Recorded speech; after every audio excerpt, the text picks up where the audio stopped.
এখন প্রকাশ্যে স্বাগত জানাচ্ছি আমি সেলিয়া সুলতানা। আজকে আমাদের আলাপের বিষয় নির্বাচন কমিশন সংস্কার। আমাদের সাথে আছেন অধ্যাপক ডক্টর তোফায়েল আহমেদ, তিনি স্থানীয় শাসন বিশেষজ্ঞ আমরা সবাই জানি, এবং আবু আলম মোহাম্মদ শহীদ খান, তিনি সাবেক সচিব এবং রাজনৈতিক বিশ্লেষক। আপনাদের দুজনকেই স্বাগত জানাচ্ছি। আমরা দেখছি যে অন্তর্বর্তীকালীন সরকারের পরপরই বেশ কয়েকটি প্রশাসনিক জায়গায় পরিবর্তন এসেছে, সাংবিধানিক যেসব জায়গাগুলো ছিল সেখানেও পরিবর্তন এসেছে, কিছু কিছু জায়গায় এখনো পূরণ হয়নি।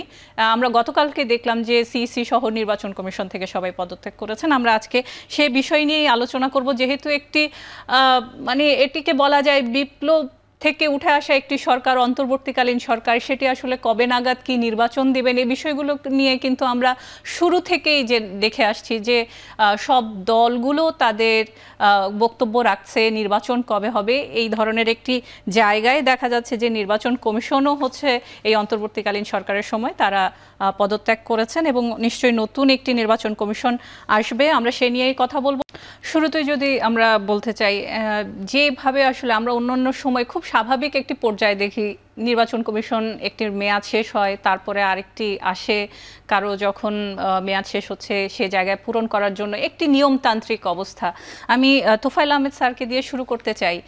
গতকালকে যে নির্বাচন কমিশন যেভাবে আসলে বিদায় নিল, তারা নিজেরা চলে গেল বলা যেতে পারে, সেটি আসলে এইবারের যাওয়া বা অন্য সময়ের যাওয়ার পার্থক্য কি? ধন্যবাদ। এটা তো সবাই দেখছেন পার্থক্যটা কি, এটা নতুন করে কোনো কাউকে দিয়ে বিশ্লেষণ করার প্রয়োজন নাই। যেহেতু ওনারা ছিলেন, ওনাদের মনে হয়েছে ওনারা ভালো নির্বাচন করতে পারেন নাই, এখন উনি যে বলেছেন যে পরিস্থিতি পরিবর্তন হয়েছে, এখানে তারা নিজেরা থাকার মতন জাস্টিফিকেশন পাচ্ছেন না, চলে গেছেন।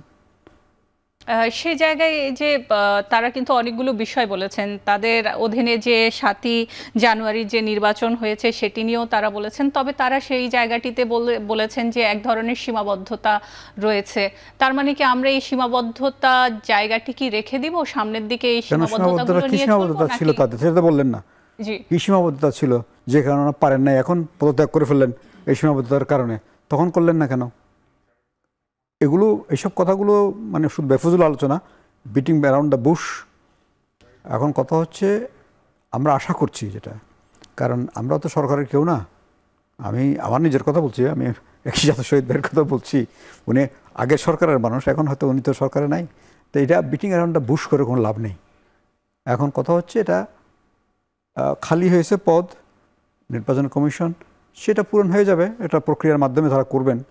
তবে যেই সীমাবদ্ধতার মধ্যে কথা বলে ওনারা গেলেন, বা আগের 2টা নির্বাচন কমিশন, হুদা কমিশন এবং রাকিব কমিশন, পরপর 3টা কমিশন, এই 3টা কমিশনের অধীনে 3টা নির্বাচন হয়েছে, কোনো নির্বাচনে গ্রহণযোগ্যতা পায়নি। ও বহু কারণ থাকতে পারে, আমি কারণের মধ্যে এখন যাব না। গ্রহণযোগ্যতা পায়নি, অংশগ্রহণ হয়নি, ভোট জাল ভোট হয়েছে ম্যাসিভলি, এগুলো তো সবাই জানি আমরা। তো কী কারণে হয়েছে এবং কী কারণে করতে পারেন না সেই কারণটাও জানা আছে। কিন্তু কথা হচ্ছে পদ থাকতে কেউ এগুলো বলেন নেই, পদে থাকতে। তো সুতরাং এখন তাদেরকে আবার এগুলো খোঁচানোর আমার কোনো দরকার মনে করি না। এখন নতুন সরকার যেটা এসছেন, সেই সরকারের আমলে যেটা ভালো নির্বাচন হবে এটা আমি নিঃসন্দেহ। কারণ এখানে সরকারই ইম্পর্ট্যান্ট, নির্বাচন কমিশন খুব ইম্পর্ট্যান্ট না। নির্বাচন কমিশন কত রুটিন কাজ করেন, নির্বাচন কমিশনের যে আইন কানুন আছে, যদি এখন কোনো সংস্কার নাও করেন, সংস্কারটা এক ধরনের কুসংস্কার হয়ে গেছে। এখন সংস্কার শব্দটাকে আমরা কিন্তু এটার যে ওজন এবং এটার যে ব্যাপ্তি, এগুলো কিন্তু আমরা নষ্ট করে দিচ্ছি। সব কিছু সংস্কার না, কোনো কিছু সিম্পল চেঞ্জ, সংস্কারটা আরও অনেক বড় জিনিস, কিন্তু আমরা সব কিছুর মধ্যে সংস্কার লাগিয়ে দিচ্ছি। ইলেকশন কমিশন যদি মনে করেন, সাপোজ আমি যতটুকু আমার জ্ঞান বুদ্ধিতে বুঝি, এখন যদি কোনো আইনের সংস্কার নাও করে, এই সরকারের অধীনে নির্বাচন সুষ্ঠু হবে। কারণ এটার বড় কারণ ছিল আগে যে সরকার প্রভাবিত করতো এবং লোকজন থাকতো, নির্বাচন কমিশন অসহায়ের মতো ওখানে দাঁড়িয়ে থাকতেন, পলাশির প্রান্তের সিরাজউদ্দৌলা সোনের মতো, মির্জাফরের অধীনে ঠিক এরকম দাঁড়িয়ে থাকতেন। এখন তো সেই অবস্থাটা নাই। সুতরাং ওই যে গভর্নমেন্টাল সিস্টেমের গুণগত পরিবর্তনের কারণেই নির্বাচন সুষ্ঠু হতে বাধ্য। যেমন 11-11 সময় যেটা হয়েছে, 1-11 সময়, সেখানেও ঠিক একই রকম ঘটনা ঘটেছে।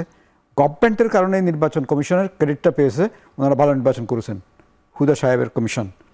কিন্তু তারাও তো আবার অন্য কাজও করেছেন, পার্টি ভাঙ্গার টাঙ্গার চেষ্টাও তো করেছেন। এগুলা ছাপিয়ে গেছে, এগুলো আর দরকার হয় নাই, কারণ নির্বাচনটা ভালো হয়েছে। যদি আপনি এখনও আমি মনে করছি যে জি একটা তো চলে গেছে নির্বাচন কমিশন, হয়তো এই সরকার তারা একটা, কারণ এটা একদম প্রেসিং নিড হয়ে পড়ে নির্বাচন কমিশন পুনর্গঠন করে এখনই করতে হবে। এটা হয়তো সময় পাবেন একটু, কারণ হচ্ছে এখন সামনে কোনো একটা নির্বাচনের তফসিলের মতন সময় নাই। সুতরাং কদিন খালি থাকলেও কোনো অসুবিধা নেই।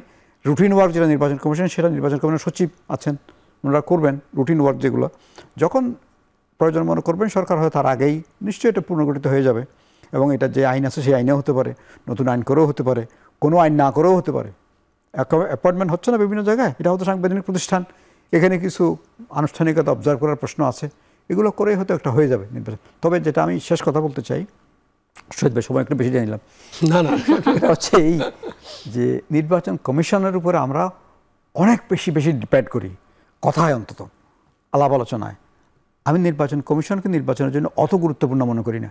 পৃথিবীর বহু দেশ আছে কোনো নির্বাচন কমিশনে নেই, কিন্তু এক্সেলেন্ট নির্বাচন হচ্ছে। সুইজারল্যান্ডে কোনো নির্বাচন কমিশন নেই, লোকাল গভর্নমেন্টের মিউনিসিপ্যালিটি অফিসার ইলেকশন করে। ডেনমার্ক কত নাই, এরকম আরও বহু দেশে নাই। এবং থাকলেও আমাদের মধ্যে শক্তিশালী নির্বাচন কমিশন নেই। আমাদের নির্বাচন কমিশন জনশক্তি দিয়ে, আইন কানুন দিয়ে অনেক শক্তিশালী, কিন্তু ওই জায়গায় শক্তিশালী হয়ে কোনো লাভ নেই। কারণ ছাগল নাচে খুঁটার বলে না, সেই সরকারটাকে নির্দেশটা কার, এটা ইম্পর্টেন্ট। সেই জন্য এখন যেটা করবেন নির্বাচন কমিশন, যেটা করবেন আমি আশা করব যে নির্ভীক, সৎ, ব্যক্তিত্ব সম্পন্ন, ইন্টিগ্রিটি আছে, হ্যাঁ, মানসম্মান বোধ আছে, এরকম লোক দিয়ে যদি কমিশনটা গঠন করা হয়, তাহলে সেই কমিশন এই যে এক্সিস্টিং ল আছে সেটার মধ্যে বড় পরিবর্তন না করেও ভালো নির্বাচন করতে পারবেন। এখানে প্রজ্ঞা এবং সাহস, সততা এবং তার ব্যক্তিত্ব, এগুলো খুব ইম্পর্টেন্ট। জাজমেন্ট, টাইমলি জাজমেন্টটা ঠিকভাবে দেওয়া, তো এগুলো থাকলেই কিন্তু নির্বাচন কমিশন হওয়ার জন্য যথেষ্ট। কিন্তু ওই যে আমরা নির্বাচন কমিশন করার সময় দেখলাম যে একটা দেশে একটা সিস্টেম হয়ে গেছে, সেনাবাহিনী থেকে একজন, বিচার বিভাগ থেকে একজন মহিলা থাকতে হবে, এইগুলো বোধহয় শর্ত না।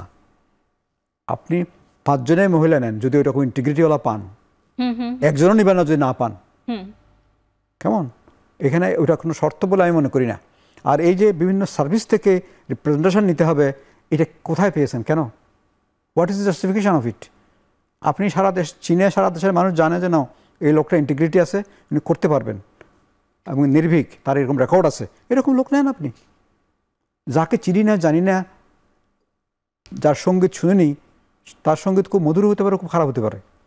এখন আমরা এমন লোক নিয়েছি যারা আমরা কেউ চিনতাম না, জাতি জানতো না রাখায় কে কোথেকে আসছেন। তো সেই সব লোক দিয়ে নির্বাচন কমিশন, আপনি যত কমিটি করেন, বাছাই কমিটি করেন, যত রকমভাবে বাছাই করেন, ওই বাছাইতে এগুলো কেভাবে আসে, তাই না?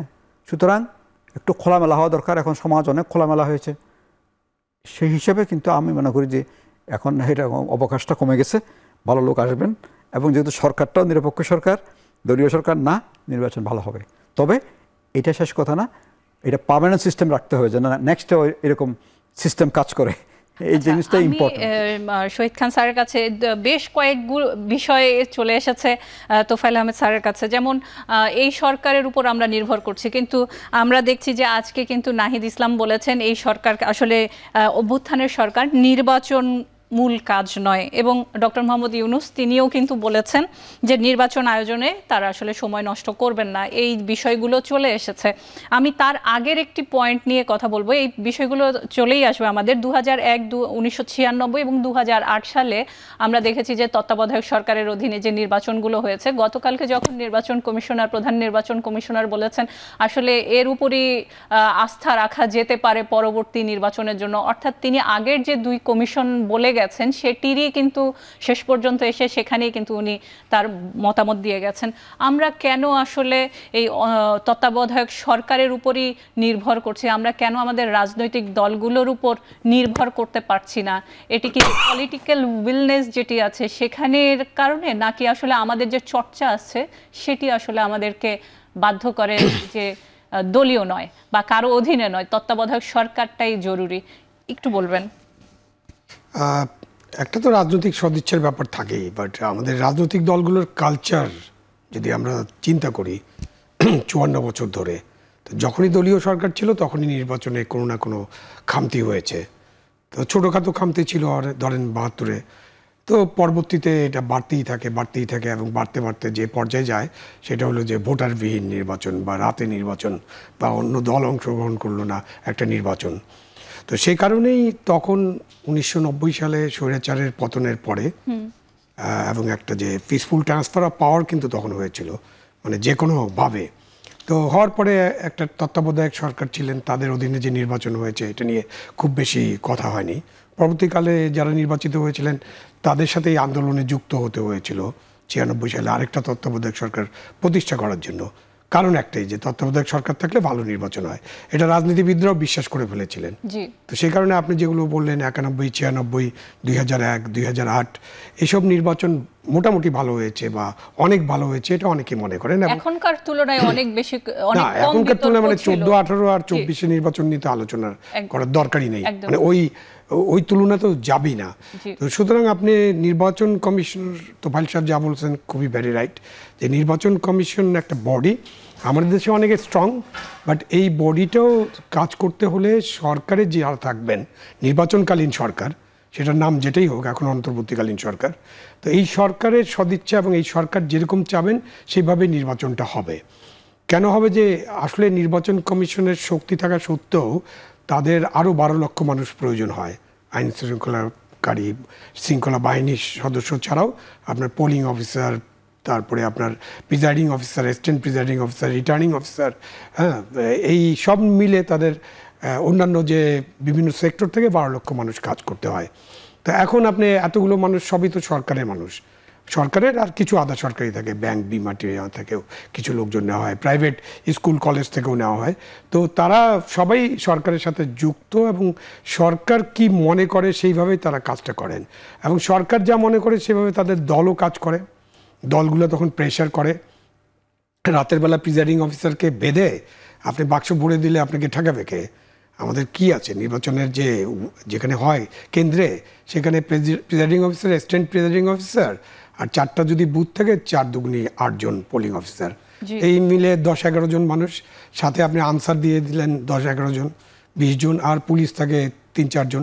তো এই 25 জন মানুষের পক্ষে তো ওই সরকারি গুন্ডা বাহিনী যদি বলেন, বা যারা করতে চায়, নির্বাচনটাকে ভণ্ডুল করতে চায় বা নির্বাচনে জিততে চায়, তারা যদি রাতের বেলা অস্ত্রশস্ত্র নিয়ে ওদেরকে বেঁধে বাক্স ভর্তি করে দেয় এবং তারপরে ধমক দিয়ে যায় যে বাক্স এইটাও থাকবে, অন্য বাক্সে ভোট হবে আর এটাও যোগ হবে, তো আপনি কি করবেন? করতে পারবেন না তো কিছুই। এবং অনেক রিমোট জায়গা আছে, শহরের মধ্যেই তো হয়, শহরের মধ্যেই, এই ক্যাপিটাল সিটিতে আমরা নির্বাচন দেখেছি না, নির্বাচনে জনগণ যায় না, 2%, 3% যায়, আপনি 25, 30, 40% দিয়ে দিলেন। আপনি যে প্রধান নির্বাচন কমিশনার উনি যে পদত্যাগ করলেন, উনি যে একটা নির্বাচন করেছিলেন যেটাকে উনি বলছেন যে নির্বাচনটা সকলের অংশগ্রহণমূলক হয়নি, এটুক বলেছেন উনি। উনি তো এটা বলেননি যে উনি যে ঘুমাইছিলেন, ঘুম থেকে উঠে দেখলেন যে 28 থেকে 40% হয়ে গেল, সেটাও বলা উচিত ছিল। মানে অনেক জিনিস আছে, ওনাদের অনেক কথাবার্তা নিয়ে আলোচনা হতে পারে, বাট ভালো। আমার কাছে মনে হচ্ছে নির্বাচন কমিশন গতকালকে যেভাবে সংবাদ সম্মেলন ডেকে, আপনাদেরকে ডেকে যেভাবে অনেক কথা বলে পদত্যাগ করলেন, এটা একটা ভালো সাইন। কারণ এর আগে উনি যেটা বললেন 2006 সালে, তখন কিন্তু ওই চায়ের দাওয়াত দেওয়া হয়েছিল বঙ্গভবনে এবং ওনারা সুরসুর করে চলে গেছিলেন, কিছু বলে যান নাই সেই নির্বাচন কমিশন। তো তার তুলনায় ওনারা সাহসিকতার সাথে মিডিয়াকে ফেস করেছেন, প্রশ্নের উত্তর দিয়েছেন এবং অনেক কথা বলার চেষ্টা করেছেন এবং ভালো কিছু সাজেশন দিয়েছেন। সুতরাং এই জন্য তাদেরকে আমি ধন্যবাদ জানাই। বাট তারা ভালো নির্বাচন করতে পারেনি, এটা প্রমাণিত হয়েছে। তাই যে কয়েকটা কমিশন যে ভালো নির্বাচন করতে পারেনি, এটা প্রমাণিত। তো এখন তত্ত্বাবধায়ক সরকার বা অন্তর্বর্তীকালীন সরকারের সময় যে নির্বাচন হবে, এটা ভালো হবে, এই ব্যাপারে কোনো সন্দেহ নাই। ওখানে যাকেই বসিয়ে দেন, বাট ওই যে তোফায়েল সাহেব বলছে কোয়ালিফাইং একটা জিনিস আছে, আপনি সাহসী, মেধাবী, যিনি ডেলিভার করতে পারবেন, যিনি নির্বাচনটাকে ঠিকমতো পরিচালনা করতে পারবেন, নেতৃত্ব দিতে পারবেন, তাদেরকে দিয়ে একটা নির্বাচন কমিশন গঠন করতে হবে। এবং সেই নির্বাচন কমিশনের কোনো কোটা থাকবে না, কেন বৈষম্য বিরোধী আন্দোলন মেধার জন্য ছিল। হি ইজ ভেরি রাইট যে আমরা একটা ধরে নিচ্ছে একজন নির্বাচন কমিশনার থাকবে প্রধান, তারপরে একজন সেনাবাহিনী থেকে আনতে হবে, কেন আনতে হবে আমি জানি না, একজন আনতে হবে বিচার বিভাগ থেকে, ডিস্ট্রিক্ট জাজ, যিনি আবার প্রধান নির্বাচন কমিশনারের কাছে ধারে কাছেও যান না, মানে তার যে পদমর্যাদা এবং তার যে কাজের অভিজ্ঞতা। তো এইরকম করে করে বিভিন্ন জায়গা থেকে যে যেভাবে করা হচ্ছিল সেটা মনে হয় কোনো কোনো পক্ষকে খুশি করার জন্য করা হচ্ছিল। সেখান থেকে আমাদের বেরিয়ে আসতে হবে। আমরা একটা ভালো নির্বাচন কমিশন দেখতে চাই, শক্তিশালী। এটা আরও ইম্পর্টেন্টের জন্য যে আপনি একটু আগে বলছিলেন যে একজন সমন্বয়ক বলেছে তারা নির্বাচন নিয়ে এখন চিন্তা করছেন না। আবার ডক্টর ইউনূস বলেছেন যে নির্বাচন করতে চান, তাই না? নির্বাচন করতে চান, তবে এখনই আসলে তারা না, সময় নিয়ে আমি পরে আলোচনা করি। বাট দুইটা কথার মধ্যে আমি এই জন্য ক্লিয়ার হতে চাচ্ছি, ডক্টর ইউনূস বললেন যে উনি নির্বাচন করবেন কিন্তু ওনাদের যৌক্তিক সময় লাগবে। আর একজন বলল নির্বাচন নিয়ে উনি ভাবছেন না। নির্বাচন মূল কাজ নয়, এটি অভ্যুত্থানের very important statement, very important. এই জন্য আমি আপনার ওখান থেকে আবার আসছি, আপনার কথাটাতে আসছি যে যিনি বললেন নির্বাচন তাদের মূল কাজ না, তিনি ঠিক বলেছেন কিনা এটা নিয়ে আলোচনা হতে হবে। যেহেতু আমরা ভয় থেকে বেরিয়ে গেছি, তো আয়নাঘর টায়নাঘরে যেতে হবে না, সুতরাং উনি এটা কিন্তু ঠিক বলেননি। নির্বাচন অন্তর্বর্তীকালীন সরকারের একটা মূল কাজ। নির্বাচন কবে হবে, নির্বাচন কিভাবে হবে, নির্বাচন কমিশন কি ঠিক হবে কিভাবে, লেভেল প্লেইং ফিল্ড কিভাবে হবে, ওনারা যে সংস্কারগুলো করতে চান জনগণের আকাঙ্ক্ষার সংস্কার কিভাবে হবে, এটা আছে। আর নির্বাচন অবশ্যই একটা মূল কাজ। একসময় না একসময় নির্বাচন করে আপনি হয়তো 2 বছর থাকবেন, 3 বছর থাকবেন, তারপরেও নির্বাচন। এটি নিয়ে কথা বলবো, একটি বিরতি নিতে হচ্ছে, ফিরছি একটু পর।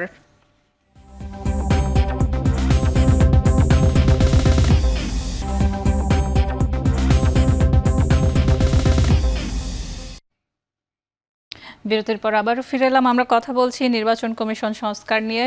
তবে এতক্ষণ পর্যন্ত আমরা যে বিষয়টি সংস্কার আসলে চাই না, আমরা আসলে একটি নিরপেক্ষ নির্বাচন যেখানে সবার অংশগ্রহণ থাকবে, সেটি ভোটার এবং যারা নির্বাচনে প্রার্থী হবেন প্রত্যেকের ক্ষেত্রে।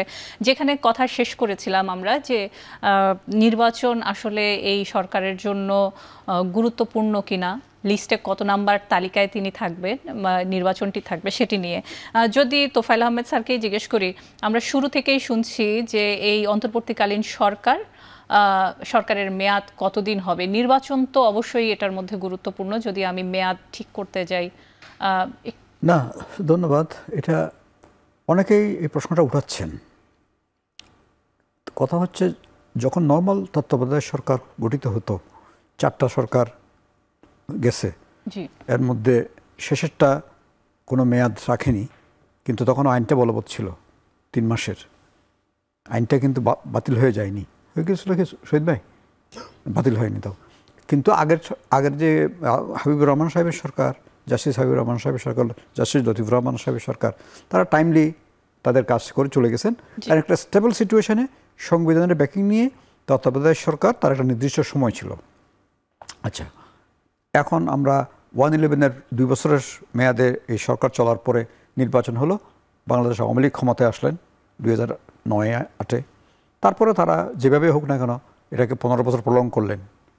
এখন যেটা অভ্যুত্থান হয়ে গেছে, অভ্যুত্থানের পরবর্তীতে যে সরকারটা গঠিত হয়েছে, এটার টু বি ভেরি ফ্র্যাঙ্ক, এটা সাংবিধানিক ভিত্তি কি? সংবিধান দিয়ে তো কোনো অভ্যুত্থান হয় না। অভ্যুত্থান তো সংবিধানকে অস্বীকার করেই তো অভ্যুত্থান হয়। তো কিন্তু এই সরকার কিন্তু আবার ওই সংবিধানের অধীনে শপথ নিচ্ছেন, তাই না? শপথ বাক্যটা যে পাঠ করা হয়েছে এটা তো সংবিধানের অংশ, অবশ্যই, তাই না? আচ্ছা, তারপর অনেকগুলো জিনিস রাষ্ট্রপতিকে দিয়ে অর্ডিন্যান্স করে কাজ করছেন, রাষ্ট্রপতিকে দিয়ে এগুলো করাচ্ছেন। এটা হচ্ছে last symbol of elected government. রাষ্ট্রপতি এখন যিনি আছেন, তিনিও সুযোগ পেলে পালিয়ে যেতে পারতেন, হয়তো সুযোগ পাননি, ওনাকে সেই সুযোগ দেওয়া হয়নি। উনি আছেন, ওনাকে এখন ব্যবহার করা হচ্ছে।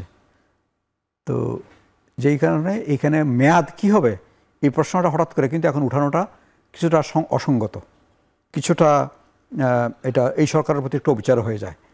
কারণ 1 মাস মাত্র পূর্ণ হলো। 1 মাসটা কিন্তু শুধু সরকারটা গঠিত হয়েছে, শাসন কিন্তু প্রতিষ্ঠা এখনো হয়নি। কারণ থানাগুলো যান, পুলিশ শূন্য, তারপরে অনেকগুলো সরকারি অফিস লোকজন আইদার চলে গেছেন অথবা তাদেরকে চলে যেতে বাধ্য করা হয়েছে। অনেকগুলো বিশ্ববিদ্যালয় এখন ভাইস চ্যান্সেলর শূন্য, এরকম শূন্য শূন্য শূন্য অনেক জায়গায়। এবং সর্বশেষ শূন্যতা আসলো নির্বাচন কমিশন। তাহলে এর মধ্যে থেকে একটা সরকারকে সুগঠিত হওয়া, তাদের ঘর গুছিয়ে ওঠা, এবং তারা আসলে ফায়ার ফাইটার, এখন ফায়ার ফাইটিং করছেন একটা এই অবস্থা, এটা সরকারের এখন স্টাবলিশ করাটা কিন্তু একটা বড় চ্যালেঞ্জ। তারপর আসবে যে অনেকগুলো জায়গা আছে, ইকোনমিক ক্রাইসিস যেটা আমাদের অতীত থেকে শুরু হয়েছে, এটা ওনারা ক্রিয়েট করেন না। এটা যে অর্থনৈতিক সংকট যেটা, সেটা তো এই সরকার ক্রিয়েট করে নাই। এটা আগের সরকারের লিগেসি, তারা এসে এটা এখন রিপেয়ার করতে হচ্ছে তাদেরকে। তো তাদের কিন্তু অনেক এনার্জি কিন্তু ওখানে। আরেকদিকে হচ্ছে অপরাধ, কারাপশান হয়েছে, অপরাধ করেছে, এই মানুষগুলোকে ধরা, এরা মানুষ ফেলে তো মেরে ফেলবে রাস্তাঘাটে ফেলে, এগুলোকে নিয়ে বিচারের ব্যবস্থা করা, এটা একটা বিরাট চ্যালেঞ্জ। এটা না করেও পারবে না, এটা ছেড়ে দিতে পারবে না কিন্তু, কারণ এরা প্রত্যেকটা মানুষের জীবনকে স্পর্শ করেছে। তাদের যে মানে কাজগুলো যা তারা করেছেন, কাজ বলবো না, কাজই হবে, এগুলো করে তাদের অনেকের জীবনকে স্পর্শ করেছে। যে আয়নাগরের কথা বলা হয়, এই মানুষগুলো কি দুর্বিষহ জীবনযাপন করেছে, অনেক মানুষ এখনও কোনো খোঁজ নেই। আচ্ছা, তারপরে এই যে মুভমেন্টটা হলো, দেখেন এইগুলা বলাটা কতটুকু সঙ্গত হচ্ছে আমি জানি না, যে ছাত্রদের জনতার যে মুভমেন্টটা সিম্পল একটা কোটার থেকে শুরু, এইটা কোটা থেকে এটাকে কোথায় নিয়ে গেল, অ্যারোগান্সি, শুধু অ্যারোগান্সি। আপনাদের সাংবাদিকদেরও কিছু দায়িত্ব ছিল, তারা এমন প্রশ্ন করলেন প্রাইম মিনিস্টারকে, প্রাইম মিনিস্টার আবার এমন জবাব দিলেন, আবার সেটা রিয়াকশানটা ঢাকা ইউনিভার্সিটিতে যারা বসেছিল তাদের মধ্যে যা হলো, আবার সেই রিয়াকশানের পরে আবার পুনরায় রিয়াকশান দিল, এদেরকে সবাইকে রাজাকার, ওদিকে তাকানো যাচ্ছে না, সব রাজাকার হয়ে গেছে।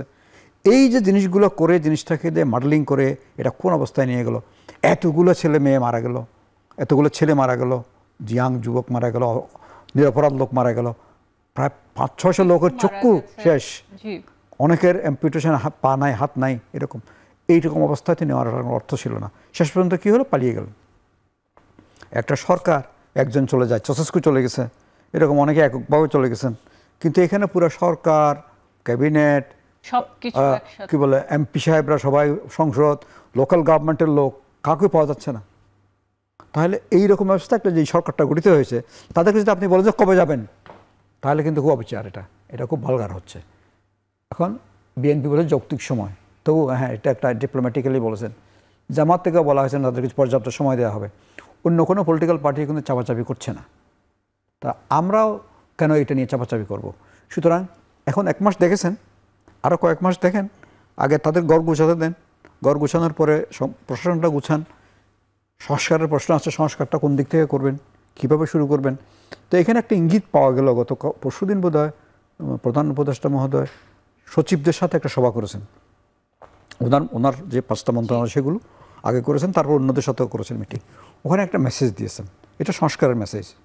সেটা বলেছেন যে আপনারা আপনাদের প্রত্যেকের মিনিস্ট্রির কোন কোন জায়গায় সংস্কার করা দরকার সেগুলোর উপরে কাজ করুন, করে সেটা তৈরি করুন, একটা প্রাইমারি এক্সারসাইজ তারা করুক, তাই না?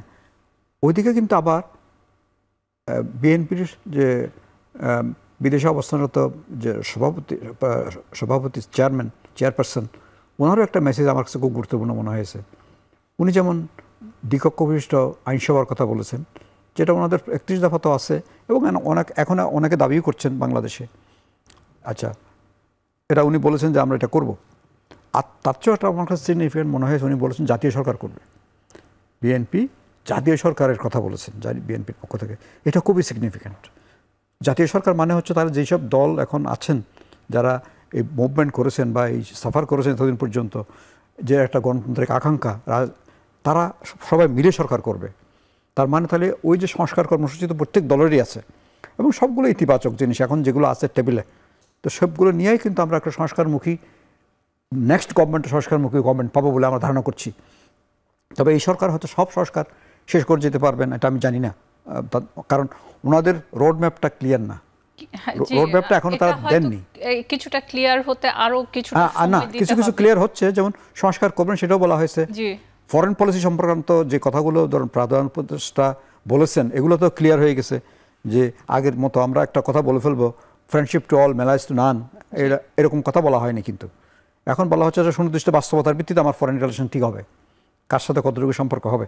এবং ইতিমধ্যে কিন্তু ভারতের বিভিন্ন গণমাধ্যমের যে সাথে ওনার যে সাক্ষাৎকার, সেই সাক্ষাৎকার থেকে কিন্তু অনেকগুলো জিনিস পরিষ্কার হয়েছে, তাই না?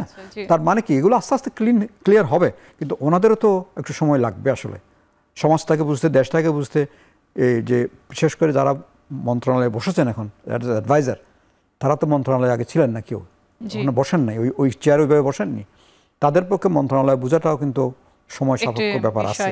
তো আমরা আশা করছি যে হ্যাঁ, সবটা মিলিয়ে প্রথম আগে গড় গুছানোর কাজটা করতে হবে, প্রশাসনটাকে ঠিক করতে হবে, এবং পুলিশ এবং আদার অ্যাডমিনিস্ট্রেটিভ অর্গানসগুলো এগুলোকে পরিপূর্ণভাবে মানুষজন দিয়ে মানে জনবলটা ঠিক করতে হবে, তারপরে তারা কিন্তু কাজটা করতে পারবেন। এর মধ্যে ধরেন এখানে বর্তমান সরকারের একটা সুবিধা হয়েছে ফরেন রিলেশনসের ক্ষেত্রে। আমরা ফরেন রিলেশনস না, আমি একটু বলে শেষ করছি এটা, শুধুমাত্র পার্সনের কারণে, বিকজ অফ প্রফেসর ইউনূস আমাদের বৈদেশিক কূটনীতিটা অনেক ইজিয়ার হয়েছে। উনি একজনকে ফোন করতে পারেন, যেমন ধরেন দুবাইতে যে আবুধাবিতে না আমাদের যে শ্রমিকরা আন্দোলন করেছিল, আন্দোলন করার কারণে তাদেরকে জেলে গেল, শাস্তি হয়েছিল, তাদেরকে কিন্তু ছেড়ে দেওয়া হয়েছে। এরকম ওনার যে পার্সোনাল যে ইমেজ এবং পার্সোনাল যে তার কারিশমা বা তার যাই বলেন না তার সক্ষমতা, এটা তো আমার এখানে দ্বিতীয় কোনো ব্যক্তি নাই। এটা আমাদের একটা সৌভাগ্য। তো সুতরাং এগুলো আস্তে আস্তে ক্লিয়ার হবে জিনিসগুলো, তবে আমাদের একটা ইমপ্রেশন হলে চলবে না।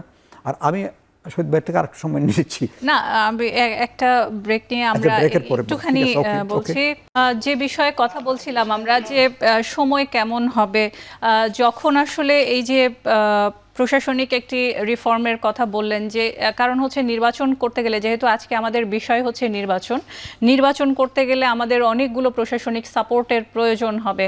এই প্রশাসনিক রিফর্মটি কত দিন নাগাদ আসলে চলমান থাকতে পারে? যদি আমি শহীদ খান স্যারকে জিজ্ঞেস করি যে কতদিনে আসলে এটি রিফর্ম, আমরা তো দীর্ঘ সময় ধরে আসলে এটি চলমান রাখতে পারি না। কিন্তু দীর্ঘ সময়ের ব্যাপার। জি, কারণ আপনি রিফর্ম শুরু করতে পারেন, কিছু কিছু রিফর্ম আপনি কমপ্লিট করতে পারবেন।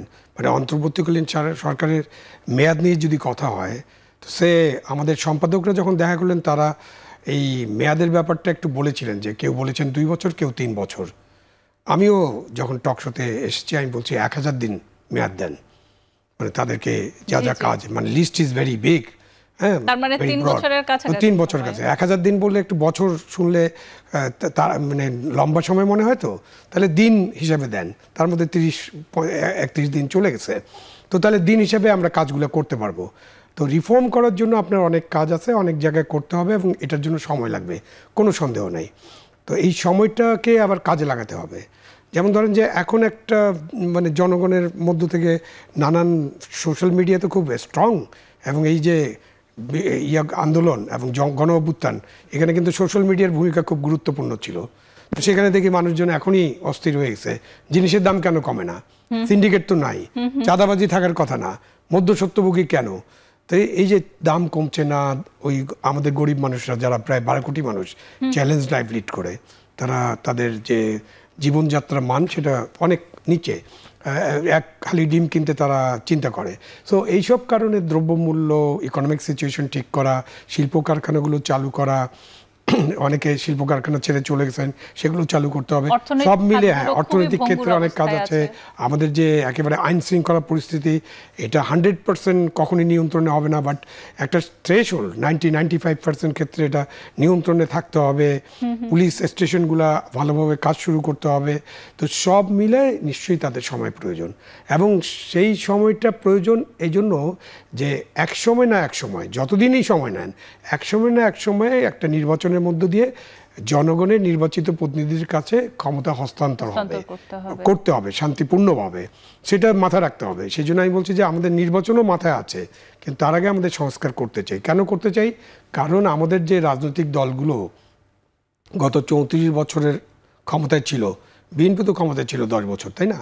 5 বছর 5 বছর 10 বছর, আওয়ামী লীগও 5 বছর 5 বছর 10 বছর জনগণের নির্বাচিত প্রতিনিধি হিসেবে ক্ষমতায় ছিল। এর পরের অংশ 14 থেকে 24, এই 10 বছরে তারা 18 নির্বাচন করলো, 14 নির্বাচন করলো, এবং 24-এর নির্বাচন করলো। 24-এর নির্বাচনের পরে তো তারা বেশি সময় পেল না, কয়েক মাস সময় পেয়েছে। সুতরাং তাদের পুরো যদি আপনি দেখেন, বা 54 বছরের বাংলাদেশকে যখন দেখবেন, তখন আমরা রাজনৈতিক দলগুলোর কাছ থেকে কখনো মানে ভালো সংস্কার, যেটার দিয়ে দেশটা একটা মানবিক গণতান্ত্রিক বাংলাদেশ হবে, যেখানে কালাকানুন থাকবে না, যেখানে আয়নাঘর থাকবে না, যেখানে বিনা বিচারে হত্যা থাকবে না, হ্যাঁ, বিচার বহির্ভূত হত্যা থাকবে না, ক্রস ফায়ার থাকবে না, কাউকে ধরে নিয়ে যাবেন আপনি, আইন তাকে 6 বছর 5 বছর গুম করে রাখবেন, গুম খুন হবে, কোনো নির্বাচন ঠিকমতো হবে না, এগুলো তো আমরা চাই না, জনগণ চায় না, নাগরিকরা চায় না। বাট পলিটিক্যাল পার্টিজ যারা আছে, বড় বড় 2টা পলিটিক্যাল পার্টি, তারা ফেল করেছে বলে রাষ্ট্র আজকে এই অবস্থায় গিয়েছে। তারা ফেল করেছে বলেই আন্দোলন করে সরকার হটাতে পারেনি, একটা শান্তিপূর্ণ সমাধান হয়নি, শান্তিপূর্ণ পাওয়ার ট্রান্সফার হয়নি, ফলে এই গণ অভ্যুত্থান হয়েছে। সুতরাং তাদেরকে এখন ওয়েট করতে হবে, তাদের মাথায় থাকবে তাদেরকে ওয়েট করতে হবে, এবং তাদের মধ্যেও রিফর্মের ব্যাপার আছে। শুধু রাষ্ট্র রিফর্ম হবে এরকম তো না। তাহলে আপনারা যে এতদিন ধরে করেন নাই, আপনাদের পার্টির মধ্যে কীরকম গণতন্ত্র চর্চা হয়, আপনার পার্টির নেতৃত্ব কিভাবে ঠিক হয়, পার্টির গঠনতন্ত্রটা কেমন, নমিনেশন বেচাকেনা হয় কিনা, এবং ভালোভাবে পার্টিতে আপনারা গণতন্ত্র চর্চা করছেন কিনা, এইসব বিষয়ে পার্টিকে কিন্তু আত্মশুদ্ধি, আত্মসমালোচনার মধ্য দিয়ে তাদেরকেও রিফর্ম করতে হবে। এবং দুইটা রিফর্ম, মানে আমাদের সরকারের বা রাষ্ট্রের যে রিফর্মের কথা আমরা বলছি, প্রশাসন, পুলিশ, বিচার বিভাগ, অন্যান্য যে সাংবিধানিক সংস্থা এবং অন্যান্য আইন শৃঙ্খলা বাহিনীর ব্যাপারেও কথা হচ্ছে, সেই রিফর্মের পাশাপাশি রাজনৈতিক দলগুলোর রিফর্ম হতে হবে। দুই রিফর্মকে কিন্তু একটা সেতু বন্ধনের মধ্যে আসতে হবে, এবং একটা রাজনৈতিক বন্দোবস্তের ব্যাপারে এগ্রিমেন্ট হতে হবে যে এই যে সরকার রিফর্মগুলো করবে, অন্তর্বর্তীকালীন সরকার, সেগুলো আপনি কন্টিনিউ করবে কিনা, এইটার একটা প্রতিশ্রুতি থাকতে হবে। আমরা রিফর্ম নিয়ে কথা বলবো, একটি ছোট্ট বিরতি নিয়ে আমরা আবারও ফিরছি, সাথে থাকবেন।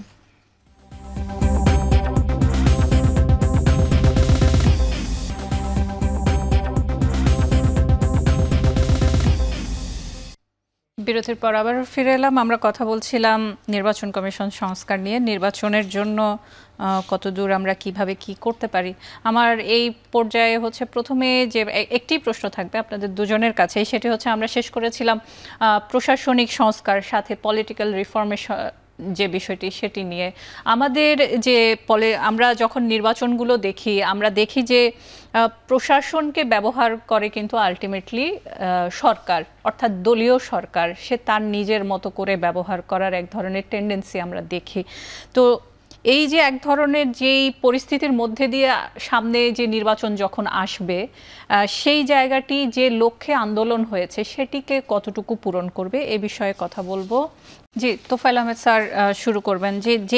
যে আন্দোলন যে লক্ষ্যে হয়েছে সেটি পূরণ করার জন্য পলিটিক্যাল রিফর্ম কতটা জরুরি? আমাদের পলিটিক্যাল যে পার্টিগুলো আছে তারা কি আসলে এটার জন্য তৈরি, নাকি আমরা আবার পুনরাবৃত্তি দেখতে চাই? না না, আপনার এই প্রশ্নটা খুব বিমূর্ত হয়ে গেল। প্রথম কথা হচ্ছে, এই যে আন্দোলনটা কিন্তু কোনো সংস্কার দিয়ে শুরু হয়নি, বললাম না, তো ছোট্ট একটা বিষয় নিয়ে শুরু হয়েছিল, কিন্তু এর ব্যাপ্তি হয়ে গেল কেন? মানুষের মধ্যে বহুদিনের ক্ষোভ বিক্ষোভ এগুলো ছিল, সেই কারণে এটা এসে গেছে। এখন অভ্যুত্থান শেষ হওয়ার পরে, সরকার চলে যাওয়ার পরে কিন্তু এই ইস্যুগুলো আসছে। এখন এত বেশি ইস্যু এসে গেছে, সবগুলো ইস্যু কিন্তু মনে হয় যেন এই সরকারকে করতে হবে, তাই না? সেই জন্যই প্রায়োরিটাইজ করলে একটা প্রথম কথা আমি বলবো, মনে করেন এটা মূলত ক্লেম করা হয় বা আমরা ধরে নিই যে এই সরকার এটা নন পলিটিক্যাল গভর্নমেন্ট, কিন্তু পজিশনটা নন পলিটিক্যাল না। প্রধান উপদেষ্টা মানে হচ্ছে প্রাইম মিনিস্টার, আর উপদেষ্টা মানে হচ্ছে সবাই মিনিস্টার, ইটস এ ক্যাবিনেট, কিন্তু তাদের কোনো দল নাই, বাট পজিশন ইজ পলিটিক্যাল। অদলীয়ভাবেও কিন্তু যখন ওই চেয়ারে আপনি বসছেন, আপনাকে পলিটিক্স চিন্তা করতেই হবে, পলিটিক্সের বাইরে কিন্তু আপনি না। আমি সেই যে টোটালি পলিটিক্সের ভিতরে আপনি আছেন। আমি বলছি এই যে আওয়ামী লীগ, বিএনপি, জামাত, তাদের যে চর্চাটি হয়, সে চর্চাটি কি আমরা পুনরায় আবার দেখতে চাই, নাকি তাদের আসলে নিজেদের দলের ভিতরে পরিবর্তন? আমি দেখতে চাই না চাই, ইট ডাজন্ট ম্যাটার। এটা হচ্ছে একটা সময় সুযোগে আসবে, ফিরে আসতে পারে, এটার মধ্যে পরিবর্তন হতে পারে। সেই জন্য প্রক্রিয়াটা আমরা এখন বলতে পারি যে আপনারা এখন এইভাবে যান। যেমন আমরা এখন সবাই হয়তো স্কোয়ারলি বলছি যে আপনারা কবে নির্বাচন দিবেন, নির্বাচনের রোডম্যাপ দেন। ঠিক একই রকমভাবে আমি বলবো অল পলিটিক্যাল পার্টিস যারা আগামী নির্বাচনে অংশগ্রহণ করতে প্রত্যাশী, তাদের নিজেদের একটা রোডম্যাপ থাকা দরকার। যদি 2 বছর পরে নির্বাচন হয়, ধরে নিলাম, কারণ মানুষ কিন্তু এখন নিজেদের প্রত্যাশার কথা বলছে, তারা কিন্তু পলিটিক্যাল পার্টিগুলোকে কেমন দেখতে চায়, নির্বাচন হবে, দলগুলো নেতাদের যে 2 বছর পরে নির্বাচন হবে, তাহলে 2 বছর পরে নির্বাচন আপনি করবেন, আপনার নিজের রোডম্যাপটা কি? জি, পলিটিক্যাল পার্টি আপনি পর্যায়ক্রমে আগান, আপনি আপনার গঠনতন্ত্র নিয়ে আগান, আপনার ম্যানিফেস্টো ঠিক করেন, এগুলো মানুষের সাথে আলাপ করেন, মানুষের সাথে মত বিনিময় করেন। আমাদের কোনো পলিটিক্যাল পার্টির মেম্বার কত মেম্বারশিপ কত কেউ জানি না আমরা। আপনি পলিটিক্যাল পার্টি প্রপার মেম্বারশিপ দেন, তাহলে আপনার টোটাল মেম্বার কত দেশে, পলিটিক্যাল পার্টি বিএনপির কত মেম্বার আছে, জামাতের কত মেম্বার আছে, আরেকটা পার্টির কত মেম্বার আছে, মানুষ জানবে, এটা জানতে চায়। আর পলিটিক্যাল পার্টি চাঁদাবাজি, মানুষের থেকে চাঁদা নেওয়ার দরকার নেই। পার্টি কি তার ভর্তি ফি, পার্টির সদস্যরা কি নিয়মিত চাঁদা দিচ্ছেন পার্টিতে? এটা এস্টাবলিশ করেন। পার্টি যদি সংস্কার না করেন, এই পার্টি দিয়ে কিন্তু আপনি গণতন্ত্র পাবেন না।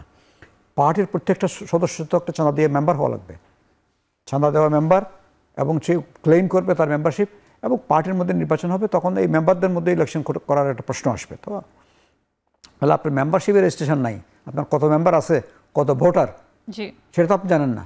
আপনার পার্টির মধ্যে পার্টির মেম্বার কত, ভোটার কত, পার্টির ভোট, পার্টির কমিটি করার জন্য, সেটা তো আমার জানা নেই আমাদের। শহীদ স্যার কি একটু বলবেন যে আমাদের মানুষ কেমন আসলে রাজনৈতিক দল, তা তিনি যে নেতা নির্বাচন করেন কেমন দেখতে চান? না, মানুষ তো ভালো দেখতে চায়, তাই না? মানুষ চায় যে তাদের নেতারা হবে সৎ, মেধাবী, তাদের নেতা হবে সেবা করার মানুষের, তারা নেতা হবে। এবং আমাদের ভারতবর্ষের রাজনীতিতে কিন্তু ওইটাই ছিল, রাজনীতির মূল কাজটা ওটা ছিল। But over the years, over time, আমাদের নেতা নেত্রীরা এবং আমাদের যারা দল করলেন, রাজনৈতিক দলের কর্মী বাহিনী, তৃণমূল পর্যায়ে সবাই কেন যেন অন্যদিকে চলে গেলেন। এই আদর্শ, তারপরে আদর্শ নিয়ে কাজ করা, এটা নিয়ে তাদের নিজেদের মধ্যে আলাপ আলোচনা করা, সেটা থেকে সরে গিয়ে দেখা গেল যে বড় বড় দলগুলো, ছোট অনেক দল আছে যারা নিজেরা আদর্শ নিয়ে কথাবার্তা বলে, বড় দুটো দলের মধ্যে আমরা যেটা দেখতে পেলাম, যখনই তারা ক্ষমতা যায় তখন তাদের কর্মী নেতারা দুর্নীতি, লুট, দখল, এই চাঁদাবাজি, এইসব সংস্কৃতি, টেন্ডারবাজি, এগুলো ওনাদের কথা, কিন্তু এটা আমার নিজের কথা না। আপনি যখন দেখবেন যে ওনাদের রাজনৈতিক নেতৃবৃন্দই এইসব বক্তব্য দেয়, টেন্ডারবাজি বন্ধ করতে হবে, এই দখল বন্ধ করতে হবে, এটা করতে পারবে না। এখন তো আপনি ধরেন লন্ডন থেকে যে ভারপ্রাপ্ত চেয়ারম্যান আছে বিএনপির, উনি প্রতিদিন কিন্তু নির্দেশ দিচ্ছেন, এবং বিএনপির কিছু কিছু লোকের নামে যে মামলা হচ্ছে, সেই মামলাটা কিন্তু বিএনপির পক্ষ থেকেও মামলা দেওয়া হচ্ছে।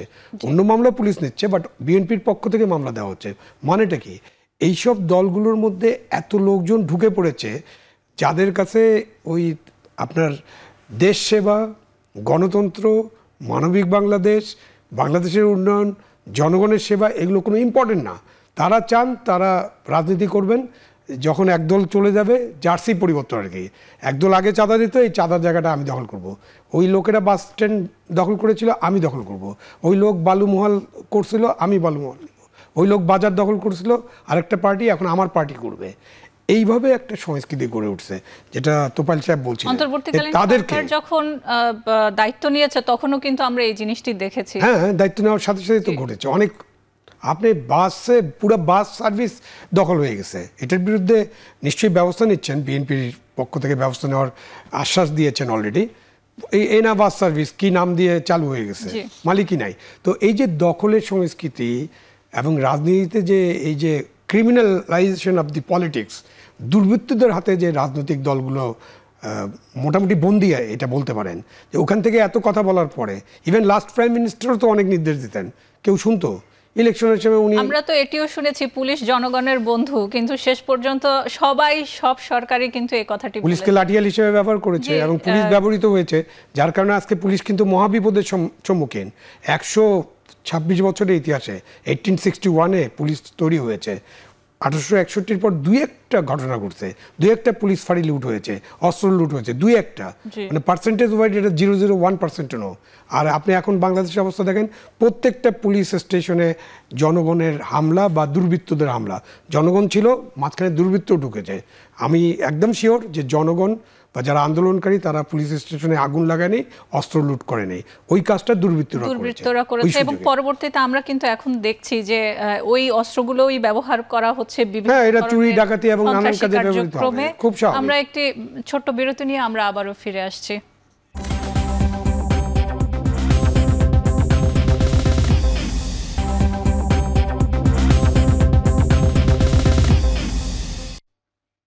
বিরতির পর আবারও ফিরে এলাম। আমরা কথা বলছি নির্বাচন কমিশন সংস্কার নিয়ে। আমি শেষ প্রশ্নটি করতে চাই এই পর্বে, হয়তো 1 থেকে 1.5 মিনিট করে আমি সময় দিতে পারবো। সেটি হচ্ছে, আমরা দেখি যে যখনই বাংলাদেশের নির্বাচনের বিষয়টি আসে তখনই ভারত, চীন, যুক্তরাষ্ট্র এদের এক ধরনের আগ্রহ থাকে। সম্প্রতি অনেকগুলো বিষয় কিন্তু আমরা দেখছিও। সেক্ষেত্রে এই যে আগ্রহ, এটি কতটা রাজনৈতিক আর কতটা কূটনৈতিক? আমাকে জিজ্ঞেস করছেন? প্রথমত হচ্ছে যে তাদের আগ্রহ থাকার কোনো কারণ নাই, কেন ওদের নির্বাচন হইলে কি আমাদের বাংলাদেশ সরকার বা রাষ্ট্র যে কোনো আগ্রহ প্রকাশ করে না। তো আমাদের এখানে তাদের আগ্রহ সৃষ্টি একটাই কারণ যে তাদেরকে আমরা ইনভলভ করি, এবং দেশে যখন গণতন্ত্র থাকে না, যেমন এখন ইউএস পলিসিতে এটা হচ্ছে যে সারা বিশ্বে তারা গণতন্ত্রকে রক্ষা করতে চায়, সুরক্ষা দিতে চায়, পলিসির কারণে তাদের আগ্রহ আছে। ভারতের আগ্রহ এই কারণে আছে যে আমাদের প্রতিবেশী, নিকট প্রতিবেশী দেশ বাংলাদেশে কী ধরনের সরকার পরিবর্তন হবে, কী ধরনের রাষ্ট্র পরিবর্তন হবে, এটা তাদের জন্য একটা বড় আগ্রহের বিষয়। চীনের কিন্তু ওই রকম কোনো আগ্রহ নেই, কারণ চীনে তো কোনো নির্বাচন হয় না। চীনের আগ্রহ মূলত বিজনেস। তো তারা যে সরকার আসবে সেই সরকারের সাথে বিজনেস করতে পারলেই ভালো। তো সেই জন্য অন্তর্বর্তীকালীন সরকার আসার পরে এই আগ্রহের ক্ষেত্রে একটা ভাটা পড়বে বলে আমার বিশ্বাস। কেন ওই যে কারণে আমেরিকার আগ্রহ, যে কারণে ভারতের আগ্রহ, সেই কারণটাও অন্তর্বর্তীকালীন সরকার তো শেষ করে দেবে। কারণ এখানে একটা ভালো নির্বাচন হবে, ভালো নির্বাচন কমিশন, এবং ভালো একটা নির্বাচনের মধ্য দিয়ে ক্ষমতার পরিবর্তন হবে। সেটা যত দিন লাগুক, 2-3 বছর লাগুক বা 1000 দিন লাগুক বা আরও বেশি লাগতে পারে, সেটা পরিস্থিতির উপর নির্ভর করবে। সুতরাং আমরা ধরে নিতে পারি যে ওই যে আগ্রহটা ছিল, সেই আগ্রহটা এখন অত বেশিভাবে আমরা দেখব না। তোফায়েল স্যার যদি বলেন। আমি পুরোপুরি একমত, কারণ একটা দেশের ইলেকশনে কারা আসবে, কিভাবে আসবে, এটা নিয়ে আর একটা দেশের কূটনীতি প্রভাবিত হয় না। তারা কি করে, এই দেশের মন মানসিকতা, মানুষের কি, তারা কি চায়, তাদের চাওয়াটা যদি ইলেকশনের মাধ্যমে প্রতিফলিত হয়, তারা তখন ওটাতে অ্যাডজাস্টমেন্ট করেই কিন্তু তারা পলিসি ঠিক করে। নট দ্যাট যে তারা আগে থেকে পলিসি ঠিক করে এখানে প্রভাবিত করা, এইটা কিন্তু খুব কাজ করে না, তাই না? তো সুতরাং এটা নিয়ে আমি কোনো ভাবিত নই, কারণ আপনার ইনার স্ট্রেংথ আপনাকে যে সরকারকে স্ট্রেংথটা দিবে যে আপনি কতটুকু ভালো নির্বাচন করে জনসমর্থন নিয়ে এসছেন, ওই স্ট্রেংথ থেকে তারা কিন্তু নেগোশিয়েট করতে পারবে। এটা দুর্বল সরকার কিন্তু আর একটা সবল সরকারের সাথে নেগোশিয়েট করতে পারবে না যদি আপনার এখানে এই পলিটিক্যাল উইকনেস থাকে। আশা করি যে সামনে যখন ইলেকশন হবে তখন সরকার ওই স্ট্রেংথ থেকে কাজ করবে। যেমন এখন সরকারটা ইলেক্টেড না, কিন্তু এই সরকার অনেক স্ট্রেংথ, কারণ প্রত্যেকে বুঝতে পারছে যে এই সরকারের পিছনে এন্টায়ার পপুলেশন আছে, মানুষের আশা আকাঙ্ক্ষাকে তারা ধারণ করছে। জি স্যার, আপনাকে অসংখ্য ধন্যবাদ। আজকের মতো এখানেই শেষ করছি, সবাই ভালো থাকবেন।